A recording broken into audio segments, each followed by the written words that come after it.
Olá, está no ar o Saúde Começa em Casa. Hoje nós vamos falar sobre segurança. É isso mesmo, não de como proteger a sua casa de possíveis assaltos, dicas de trancas e cadeados especiais, mas sim de medidas simples que você pode tomar o quanto antes para prevenir acidentes domésticos. Imagine a seguinte cena. Uma família reunida na sala de estar. O pai vê televisão, a mãe passa roupa, um filho mexe no celular que está carregando e outro filho mexe no computador. O detalhe é que todos esses aparelhos domésticos estão ligados na mesma tomada. Essa atitude é muito perigosa. Antes de fazer isso, é preciso saber se a casa, e especificamente aquela tomada, está preparada para receber tudo aquilo de energia. Outro exemplo, na sua casa, o gás é encanado ou de botijão? Se for de botijão, você sabia que o registro tem data de validade? Tem sim. Assim que você tiver um tempo, dê uma olhada no seu registro. Está vencido há muito tempo? Hora de trocar imediatamente. Eu conheço pessoas que não sabiam disso e quando descobriram, viram que o registro estava vencido há mais de 10 anos, um perigo.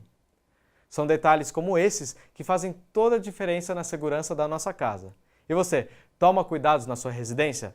Vamos ver algumas dicas na matéria a seguir. Hora do almoço. Momento de ligar o fogão e preparar a comida. O problema é que em algumas casas o perigo mora a poucos metros dali, o botijão de gás. Então é muito importante que você verifique dentro da sua casa a validade da mangueira, a validade da abraçadeira e a validade do regulador de pressão. Eles têm normalmente o prazo de 5 anos e devem ser trocados a partir do momento do seu vencimento. Além de estar atento à validade, o capitão ainda recomenda, ao sair de casa, fechar o registro para evitar acidentes. A gente verifica que muitas vezes as pessoas, por causa da nossa correria do dia a dia, não tomam alguns cuidados. E o cuidado de você fechar o regulador de pressão e desligar o gás na sua casa, quer dizer que ele vai ficar restrito somente ao botijão. E fique atento.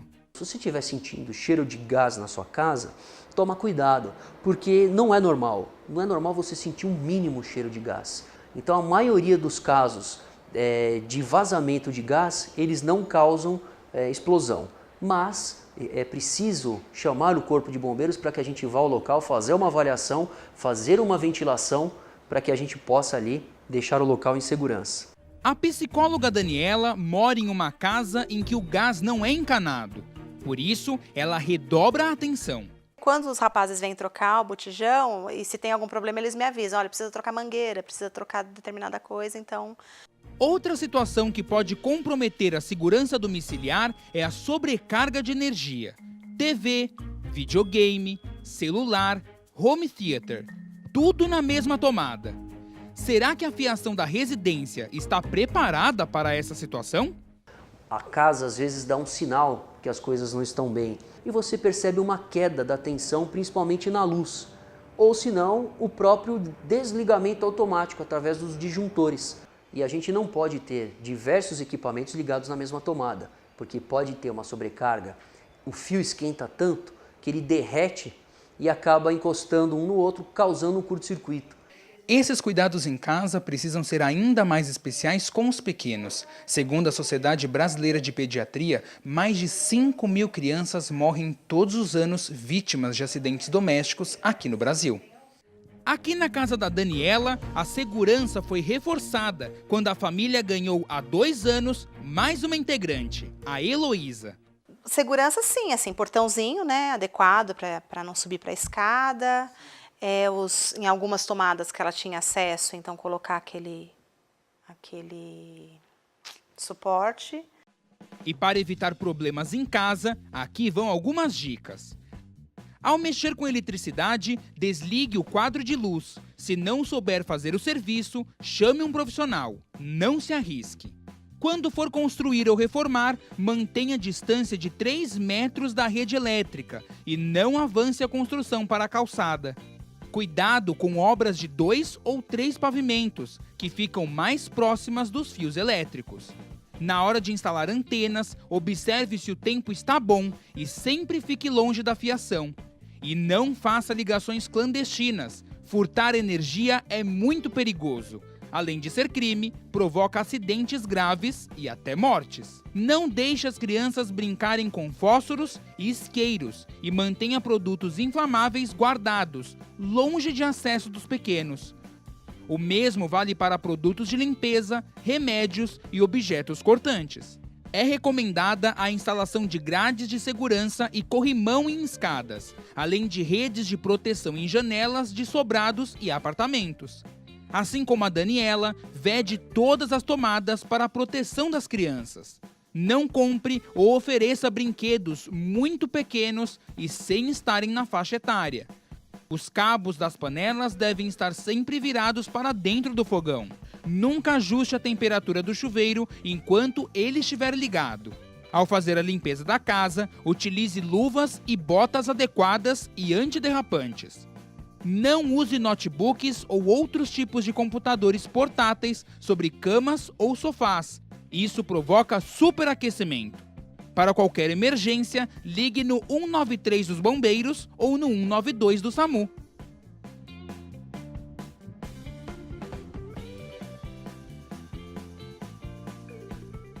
Além desses temas que nós vimos na reportagem, existem outros detalhes que também precisamos ficar atentos em nossa casa. Nós vamos falar agora de segurança alimentar e também algumas dicas de higiene que muitas vezes passam despercebidas e podem colocar a nossa saúde em risco. Para isso, o Saúde Começa em Casa recebe a Andréia, que é da área de segurança alimentar da Coordenação de Vigilância em Saúde, a Covisa. Olá, Andréia, obrigado por aceitar nosso convite. Vamos começar falando agora sobre conservação. Agora é importante falar sobre a informação que a gente tem na embalagem e por que é importante ler atentamente isso. Na embalagem vão ter alguns dados sobre a validade do produto, a conservação e o tempo de duração após aberto. Isso é importante porque as empresas colocam um prazo de validade, fazem testes, né, para verificar a qualidade do produto sendo mantida para consumo, né? Então é importante ler depois de aberto, durante o tempo que você está consumindo, verificar a validade, inclusive as questões também de produtos alergênicos também que entrou agora em vigor. Perfeito. Ainda falando sobre conservação, a gente quer falar um pouco sobre alimentos perecíveis. Por que é importante sempre manter eles sob refrigeração? Porque as bactérias precisam de temperaturas amenas para se multiplicar e produzir as toxinas. Então, você mantendo em refrigeração, você consegue manter as eventuais bactérias presentes no alimento estáveis, né, e não se reproduzirem nem produzirem toxinas. E a temperatura de 5 graus ou menos é o ideal por quê? Porque nessa temperatura elas não conseguem se multiplicar, elas ficam estáveis e não produzem nenhum tipo de toxina que possa causar intoxicação alimentar. Perfeito. Ainda continuando nosso papo sobre conservação, a gente quer falar um pouco sobre ovos. Eles devem ser sempre bem cozidos, mantidos na geladeira e os que estão trincados nunca usar. Por quê? O ovo deve ser bem cozido para que, se houver alguma bactéria, ele ser eliminado durante o cozimento. Mantidos na geladeira, que é para justamente as bactérias não conseguirem se multiplicar. E os trincados para evitar o não utilizar, porque pode haver uma contaminação externa. Perfeito. É muitos os casos de salmonela que não consegue eliminar. Exatamente. Isso, né? Perfeito. Agora vamos falar um pouco sobre descongelamento de alimentos. A gente acha que muitas vezes o ideal é colocar lá na pia, que já descongela rápido. Está certo isso? Não, está errado, porque é justamente a temperatura que as bactérias necessitam para se multiplicar. Então, sempre o descongelamento deve ser feito, o descongelamento técnico, que é colocar antes na geladeira, ou descongelamento utilizando equipamentos como o micro-ondas e o forno, diretamente no forno. Perfeito. Então a geladeira está aprovada, o micro-ondas está aprovado e o forno está aprovado. O que não está aprovado é deixar o alimento em cima da pia. Exatamente. E agora, para finalizar o nosso papo aqui, eu vou falar um pouco sobre a pia propriamente dita. A gente tem aqui a ilustração de uma pia. Vamos falar sobre o primeiro tópico, a superfície seca da pia. Por que ele deve sempre estar seco? Porque as bactérias necessitam de água para se multiplicar. Então, evitar ambientes úmidos auxilia no controle bacteriano também. Perfeito. E o próximo tópico que a gente separou, evitar aquela lixeirinha de pia, aquela que a gente sempre deixa do lado da torneira. Por que é importante evitar isso? Para evitar o acúmulo de resíduos, né, restos de alimentos que já vem com uma carga de contaminação bacteriana e pode contaminar o ambiente de trabalho na pia, né, na bancada da pia. Perfeito. O próximo item que a gente vai falar é sobre o ralo da pia. Ele deve ser lavado frequentemente ou com água fervente ou sanitária. Por que é importante isso? Porque é água residual, né? Água com restos, água com contaminações que a gente vai jogando lá no ralo e pode manter um ambiente extremamente contaminado se ele não for higienizado corretamente. Mesmo agora o lixo que está lá longe, por que é importante que ele seja recolhido diariamente?